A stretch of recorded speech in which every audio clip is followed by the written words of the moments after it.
Hello, my name is Julia Weisberg.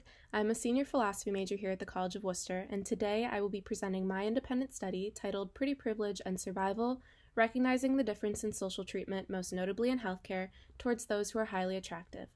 Before I begin, I would like to say thank you so much for taking the time to attend my virtual symposium presentation today. I would also like to recognize and thank my amazing advisor, Dr. Haely, for supporting and guiding me through the production of my independent study. This project could not have happened without her expertise and contributions, so thank you. Now, without further ado, let's get started.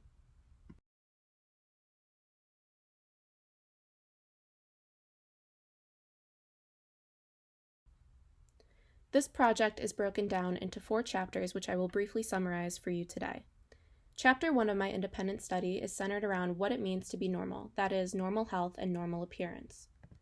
The goal of this chapter is to bring attention to how this concept of normal impacts decision-making regarding appearances. This chapter also showcases the necessity for quantifiable forms of normal within healthcare. I have no desire to dismantle this concept of normal, it simply sets up a foundation for future chapters. In order to understand what it means to be or appear normal, I turn to Linda Hogel and Marissa Katita's definitions of normal. Hogel compares normalcy to that of a bell curve, stating that the closer one is to the center of the bell curve, the more normal they are. Katita claims there is no true definition of normal. She makes mention of mental health disorders such as anxiety and OCD. She says one's own perception of having a problem is often the criteria for having it. Using normality as a framework, some repetitive behaviors seen in people with OCD can be referred to as normal if not experienced as abnormal or inducing psychological suffering. These definitions aid in the quantification of normalcy in medicine. We intervene when people show signs of abnormalities or are left or right from the center of the bell curve. We measure blood pressure, pulse, temperature, and cholesterol using a normal scale. There are normal and healthy ranges for these things. Direct-to-consumer testing companies, such as 23andMe, benefit from the overwhelming desire to maintain normal status and health. They use harmful terms such as at-risk or abnormal, almost like a scare tactic, which encourages consumers to purchase supplements and other products to manage their potential health complications. Society has an overwhelming fear of being abnormal, that we're willing to intervene before our health is declining based on information that may not be scientifically valid. This is where I begin to lean on the 3 conditions of autonomy: intentionality, understanding, and non-control. Intentionality is an autonomous act that is fully intentional without degree. Understanding is where the autonomous actor must understand the action in order to be doing such an action autonomously. Non-control is when the autonomous actor is not under anyone else's control or pressure that may influence their autonomous decision-making. My biggest concern is that autonomy is stripped when institutions such as 23andMe or social media continues to push what it means to be normal. The 3rd principle of non-control is violated when there is external pressure. As people strive to maintain a normal health status, they're also striving to maintain a normal physical appearance. This can be achieved through appearance enhancements such as Botox and fillers. Having a normal appearance is simply being average, that is, not standing out as exceptionally beautiful and not lacking expected anatomical features. Someone can appear below average or lack normal facial structure and receive fillers or cosmetic enhancements to bring them to the same playing field as most of society. At the very least, one should strive to appear normal and not stray left from the center of the bell curve. However, we do have an issue with someone who is already normal or beautiful going out of their way to receive cosmetic enhancements to surpass a normal appearance. This moves them right from the center of the bell curve and makes them superhuman.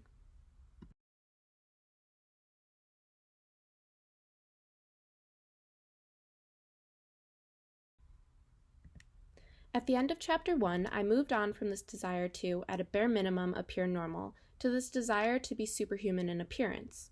In Chapter 2, I addressed the normative claim that moral worth comes from being superhuman or highly attractive.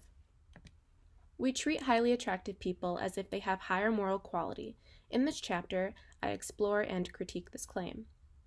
I have defined what it means to be normal or average. Now it is time to explore what it means to have a superhuman appearance.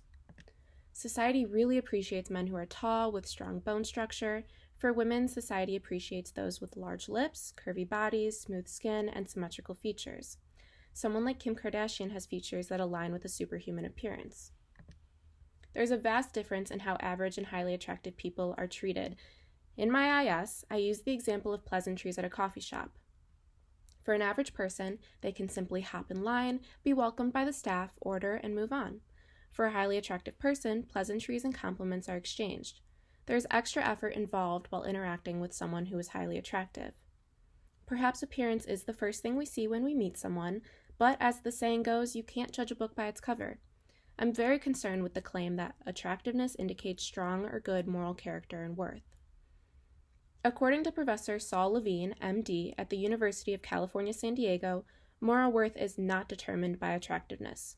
Rather, it is determined by the 4 B's. These are being, belonging, believing, and benevolence. Being is personal. It is inner peace and acceptance of one's own faults and limitations. Belonging is social. It is the desire to feel liked and appreciated and acting in ways that will achieve social acceptance.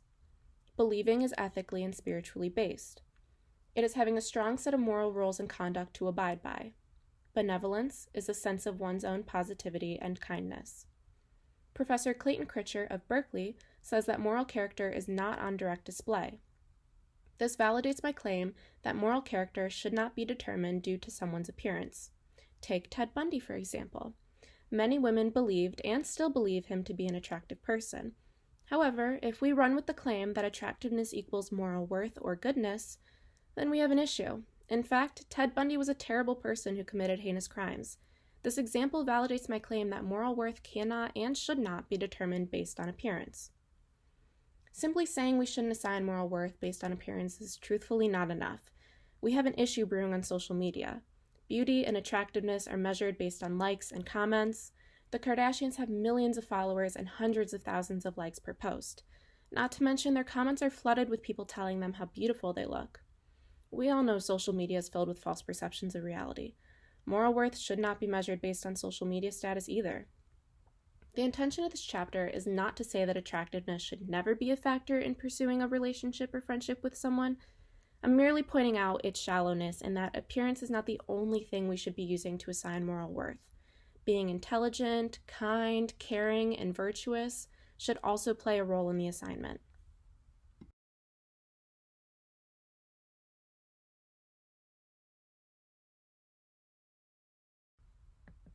Becoming superhuman and achieving a highly attractive appearance comes from receiving cosmetic enhancements. In Chapter 3, I break down the financial and social burden we are faced with attempting to achieve this look.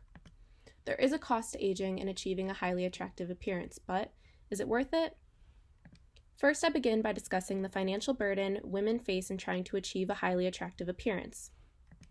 In this slide, you can see a rough breakdown of the finances required to maintain or enhance one's appearance.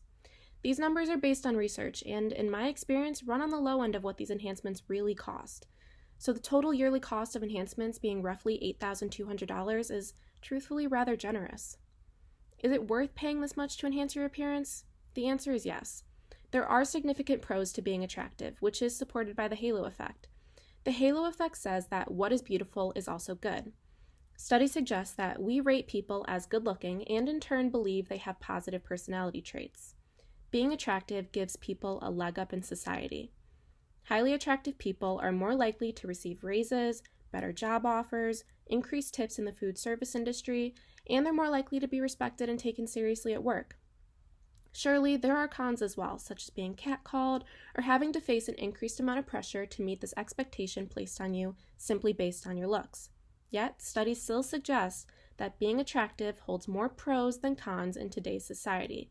So yes, the financial and social cost that comes with receiving cosmetic enhancements is in fact worth it.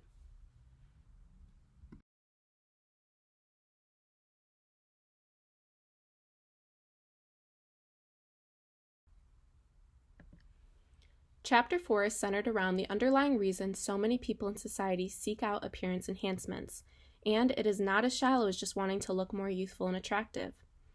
The desire to seek appearance enhancement stems from our desire to survive. In this chapter, I come full circle to say our main objective as a society is not necessarily to be viewed as morally worthy, although that is a benefit, but the main objective really is just to survive. It is no secret that those who are highly attractive are treated better, have more opportunities in life, and receive better medical care.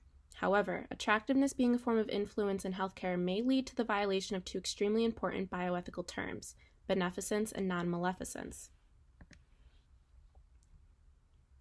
Beneficence is a medical professional's obligation to act in the benefit of the patient, protect the right of the patient, and prevent harm or injury. Non-maleficence is the obligation of the medical professional to do no harm. This means do not kill, cause pain or suffering, incapacitate, offend, or deprive others of the good of life. Highly attractive people are awarded more attention and higher quality of medical care. This means below average or unattractive people are not receiving the same level of care, which leads to the violation of beneficence and non-maleficence. The unattractive patients are not viewed as intelligent, respectable, honest, or worthy of the medical provider's time and resources. This finding is supported and confirmed through Richard Shane Westfall's research.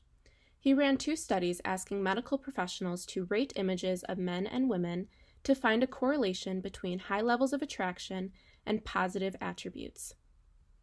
The results of this first experiment provide strong empirical support for the hypothesis that healthcare professionals provide different care to their patients based on the patient's physical appearance. In Westfall's second experiment, healthcare professionals were provided case studies for both highly attractive and less attractive men and women. Their job was to analyze the photo of the stimuli, diagnose, and treat their participant. The findings of this experiment indicated that those who were highly attractive were awarded more time for the healthcare professional, had higher success rates of proper diagnosis and treatment, and were viewed as more worthwhile of the medical professional's time and resources. Not only does attractiveness play a role in better medical treatment and outcomes, but race and weight will also influence your treatment in a medical setting. In Westfall's dissertation, he makes note of a study conducted by Moskowitz, Stone, and Childs from 2021, which found that physicians were more likely to diagnose African Americans with conditions associated with stereotypes. Racial disparities have also been seen in how medical professionals manage pain for their patients. Research suggests that non-Hispanic whites are more likely to receive prescriptions for painkillers. This suggests that minority patients are less believable in expressing their pain and symptoms. Obesity also plays a role in the quality of medical care you receive. Again, in Westfall's dissertation, he references a study conducted by Waller, Lampman, and Lupfer Johnson in 2012, which suggests that nursing students and medical practitioners hold negative opinions towards overweight patients, describing them as lazy, weak-willed, and lacking self-control. An example of the risk this poor quality of care poses comes from a 2019 article. In this article, an obituary of Ellen Maud Bennett was included. Ellen's doctors repeatedly connected her symptoms to her weight. In fact, her doctors missed key symptoms that led to Ellen's death of advanced stage cancer days after doctors finally correctly diagnosed her.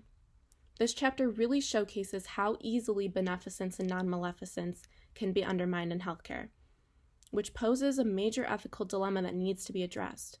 Furthermore, it amplifies the pressure to be highly attractive, despite perhaps a lack of desire to autonomously seek out appearance enhancements.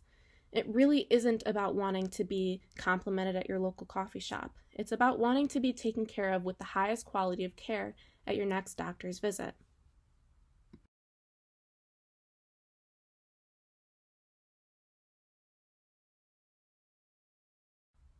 Now, that was a lot of information, so let's break down the key takeaways from each chapter. Chapter 1 focused on how being normal in medicine and in appearance is something we should strive for. It has positive effects and does not require too much effort or resources, so there's very little reason why we can't achieve a normal appearance. Chapter 2 focused on how having a superhuman appearance holds even more positive effects than being normal, so it's understandable why so many people go out of their way to achieve the standard of beauty.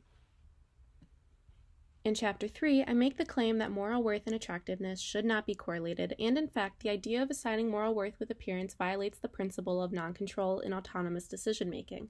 Therefore, moral worth should be viewed independently of one's appearance. Finally, in Chapter 4, I discuss how being attractive leads to a less painful life in that the quality of medical care and treatment someone who is highly attractive receives is much better than that of someone who is less attractive. Despite this being the case, it is unacceptable and violates two major bioethical principles. More work needs to be done to shift time and resources to benefit the masses, not just those who fit the standard of beauty we continue to push.